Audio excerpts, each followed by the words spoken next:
La chaîne Vega Chili présente les grands musiciens et compositeurs d'hier et de toujours, avec la participation du pianiste Luis Mariano.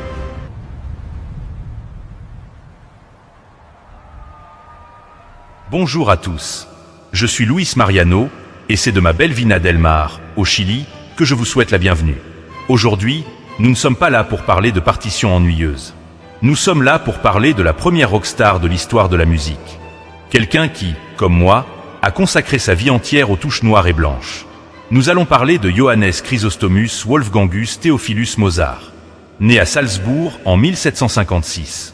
Imaginez, à 4 ans, tandis que les autres enfants jouaient dans la terre, Mozart jouait déjà du clavecin. À 5 ans, il composait déjà ses premières œuvres. Son père, Léopold, réalisant qu'il tenait là une mine d'or, l'emmena dans une tournée épuisante à travers l'Europe. Il joua pour des empereurs, des rois et des papes. Il était au centre de l'attention du monde entier, un génie emprisonné dans un corps d'enfant. Mais grandir comme un enfant prodige est un piège. À l'âge adulte, Mozart se rebella. Il quitta sa ville natale de Salzbourg pour s'installer à Vienne, capitale de la musique, comme compositeur indépendant. Un pari risqué pour l'époque. C'est là qu'il créa ses plus grands chefs-d'œuvre, les Noces de Figaro, Don Giovanni et la Flûte enchantée. Mozart ne se contenta pas d'écrire de la musique. Il défia les conventions, créant des mélodies inoubliables. Il était le roi incontesté de la musique populaire au XVIIIe siècle. Mais le génie a un prix. Il dépensait plus qu'il ne gagnait, aimait la vie nocturne, les jeux et le luxe. Sa santé commença à se détériorer rapidement tandis qu'il composait secrètement, dans des circonstances étranges, son propre requiem. Il mourut à seulement 35 ans, dans une misère noire, et fut enterré dans une fosse commune. Une vie courte, chaotique, mais d'une beauté éternelle.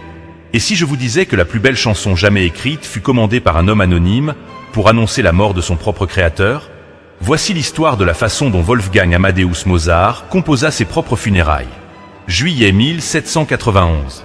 Mozart est malade, épuisé et ruiné.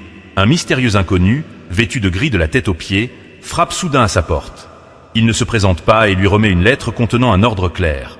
Composez une messe de requiem, un thème pour les morts. Je vous paierai une fortune, mais à une condition. Vous ne devez jamais chercher à découvrir qui je suis. Obsédé par l'argent et désespéré, Mozart accepte. Mais tandis qu'il écrit les notes, la fièvre le submerge. Il commence à délirer. Il dit à sa femme, Constance, une phrase qui glacerait le sang, « Je sais que j'écris ce requiem pour moi-même. Je suis empoisonné. » Oui, Mozart croyait que son rival, Antonio Salieri, était en train de le tuer à petit feu. 4 décembre 1791. Mozart est alité. Il réunit ses amis les plus proches et, affaibli, il tente de chanter les sections achevées du requiem. Ils arrivent à la 8e mesure du Lacrimosa. Mozart éclate en sanglots. Il sait qu'il ne pourra pas terminer. Quelques heures plus tard, à 5 heures du matin, le 5 décembre, le génie s'éteint pour toujours. Aujourd'hui, nous savons que l'homme en gris n'était pas un fantôme, mais un émissaire d'un conte excentrique qui voulait s'approprier l'œuvre. Mais la prophétie de Mozart s'est réalisée. La musique céleste a fini par accompagner sa propre mort. Pensez-vous qu'il ait été empoisonné ou est-ce l'obsession qui l'a emporté? Dites-le moi en commentaire. Abonnez-vous pour découvrir d'autres secrets musicaux et on se retrouve au prochain concert de Vina del Mar. À bientôt.